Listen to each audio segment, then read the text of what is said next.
ਭਗਵਾਨਪੁਰੀਆ ਤੇ gangster Lawrence Bishnoi ਦੀ league ਦੋ ਫਾੜ ਹੋਈ ਹੈ। ਦੱਸ ਦਈਏ ਕਿ ਦੋਵਾਂ ਨੇ ਜੇਲ੍ਹ ਦੇ ਵਿੱਚ ਬੰਦ ਇੱਕ ਦੂਜੇ ਦੇ ਬੰਦਿਆਂ ਦੇ ਉੱਤੇ ਹਮਲਾ ਕਰਵਾਉਣਾ ਸ਼ੁਰੂ ਕਰ ਦਿੱਤਾ ਹੈ, ਜਿਸ ਦਾ ਤਾਜ਼ਾ ਮਾਮਲਾ ਕੱਲ ਹੀ ਸਾਹਮਣੇ ਆਇਆ ਸੀ, ਜਿੱਥੇ ਗੋਇੰਦਵਾਲ ਸਾਹਿਬ ਦੀ ਜੇਲ੍ਹ ਦੇ ਵਿੱਚ ਮਨਦੀਪ ਤੂਫਾਨ ਤੇ ਮਨਮੋਹਨ ਮੋਹਣੇ ਦਾ ਕਤਲ ਕਰ ਦਿੱਤਾ ਗਿਆ। ਹਾਲਾਂਕਿ ਕੇਸ਼ਵ ਗੰਭੀਰ ਰੂਪ ਦੇ ਵਿੱਚ ਜ਼ਖਮੀ ਹੈ। ਤਾਂ ਦੱਸ ਦਈਏ ਕਿ ਇਸ ਕਤਲ ਦੀ ਜ਼ਿੰਮੇਵਾਰੀ ਗੈਂਗਸਟਰ ਗੋਲਡੀ ਬਰਾੜ ਦੇ ਵੱਲੋਂ ਲਈ ਗਈ ਪੋਸਟ ਪਾ ਕੇ ਤੇ ਉੱਥੇ ਹੀ ਗੈਂਗਸਟਰ ਜੱਗੂ ਭਗਵਾਨਪੁਰੀਆ ਨੇ ਧਮਕੀ ਦਿੱਤੀ ਹੈ ਕਿ ਕਤਲ ਦਾ ਬਦਲਾ ਕਤਲ ਦੇ ਨਾਲ ਹੀ ਲਿਆ ਜਾਏਗਾ।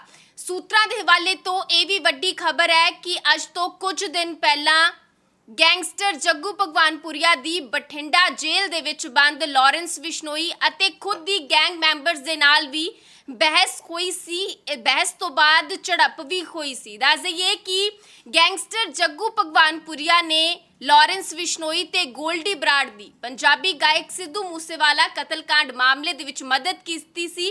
ਹਾਲਾਂਕਿ ਹਥਿਆਰ ਸਪਲਾਈ ਕਰਨ ਦੇ ਵਿੱਚ ਜੱਗੂ ਭਗਵਾਨਪੁਰੀਏ ਦਾ ਮੇਨ ਰੋਲ ਦੱਸਿਆ ਜਾ ਰਿਹਾ ਸੀ, ਪਰ ਇਸ ਦੌਰਾਨ ਜੱਗੂ ਭਗਵਾਨਪੁਰੀਏ ਨੂੰ ਇਸ ਕਤਲकांड ਦਾ ਕੋਈ ਖਾਸ ਫਾਇਦਾ ਨਹੀਂ ਹੋਇਆ ਤੇ ਜੱਗੂ ਭਗਵਾਨਪੁਰੀਆ ਦੇ ਦਰਜਨਾਂ ਦੇ ਹਿਸਾਬ ਦੇ ਨਾਲ ਗੈਂਗਸਟਰ ਫੜੇ ਗਏ। ਪੁਲਿਸ ਨੇ ਗੈਂਗਸਟਰਾਂ ਦੀ ਧਰਪਕੜ ਕੀਤੀ, ਜਿਸ ਤੋਂ ਬਾਅਦ ਜੱਗੂ ਭਗਵਾਨਪੁਰੀਆ ਦੇ ਬਹੁਤ ਸਾਰੇ ਗੈਂਗਸ ਦੇ ਮੈਂਬਰ ਜੱਗੂ ਭਗਵਾਨਪੁਰੀਆ ਦੇ ਖਿਲਾਫ ਹੀ ਹੋ ਗਏ ਨੇ ਤੇ ਬਠਿੰਡਾ ਜੇਲ੍ਹ ਦੇ ਵਿੱਚ ਜਾਣਕਾਰੀ ਸਾਹਮਣੇ ਆ ਰਹੀ ਹੈ ਸੂਤਰਾਂ ਦੇ ਹਵਾਲੇ ਤੋਂ ਕਿ ਕੁਝ ਦਿਨ ਪਹਿਲਾਂ ਜੱਗੂ ਭਗਵਾਨਪੁਰੀਆ ਦੀ ਆਪਣੇ ਹੀ ਗੈਂਗ ਮੈਂਬਰਸ ਦੇ ਨਾਲ ਹੱਥੋਂ ਪਾਈ ਹੁੰਦੀ ਹੈ, ਬਹਿਸ ਹੁੰਦੀ ਹੈ और जग्गू भगवानपुरिया दे उत्ते गोल्डी बराड़ ने इल्जाम भी लगाए ने कि जग्गू भगवानपुरिया ने अपने ही बंदियां दी मुखबरी करके उन्होंने पुलिस दे हवाले किया है। हालांकि जग्गू भगवानपुरिया ने अपनी पोस्ट के जरिए इसका जवाब भी दिता है। उसने कहा है कि उसने किसी भी अपने बंदे दी मुखबरी नहीं की, जो अजिहियां गल्लां कर रहा है वो सबूत दवे। मनदीप तूफान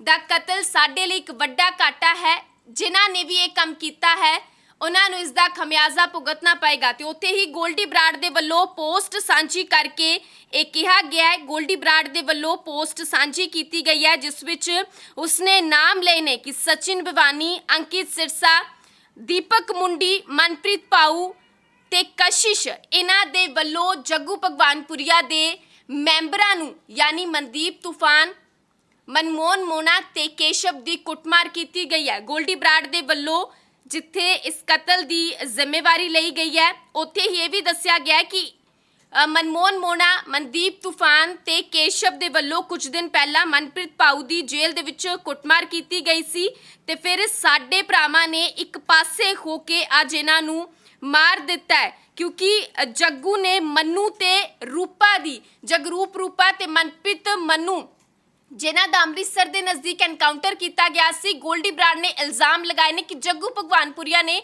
मुखबरी की सी। हालांकि जग्गू भगवानपुरिया ने अपनी पोस्ट दे विच ये गल आखी है कि उसने किसी दी मुखबरी नहीं की। जिसने भी हुणे गलती की है, गलती दा जल्द ही हरजाना भुगतना पवेगा। जिसने रल के साडे भरा दा कतल किया है, वो चाहे अपना बंदा होवे चाहे बेगाना, असी किसी तो डरदे नहीं अते असी अपने भरा दे कतल दा बदला लवांगे। नाले उसने भी गल आखी है कि जेकर किसी नूं लगता है कि उसने मुखबरी की है तो सबूत दवे ते इस तरीके दी बयानबाजी जिहड़ी है वो ना करे। दस दईए कि दो फाड़ हुंदी हुई नज़र आ रही है ये लीग। हालांकि सब तो पहला पंजाबी गायक सिद्धू मूसेवाला नूं मारन दे लई जग्गू भगवानपुरिया दे वल्लों अपने दो बंदे मनदीप तूफान ते मनप्रीत रैया नूं कहा गया सी, पर दोवें जने मूसा पिंड पहुंचे, पर जदों इन्हां ने पंजाबी गायक सिद्धू मूसेवाला दी सिक्योरिटी देखी तो ये वापस मुड़ आए, जिस तो बाद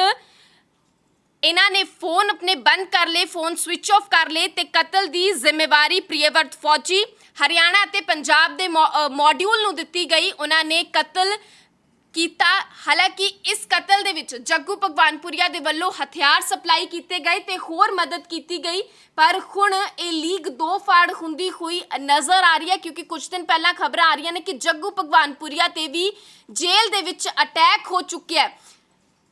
आने वाले दिनों दे विच पंजाब दे विच ये दोवें गैंगस्टर ग्रुप ने जिहड़े इन्हां दे विचकार वड्डे फेर बदल भी हो सकते ने।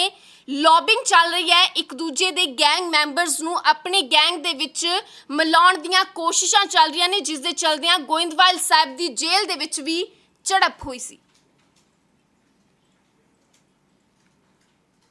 ਜੱਗੂ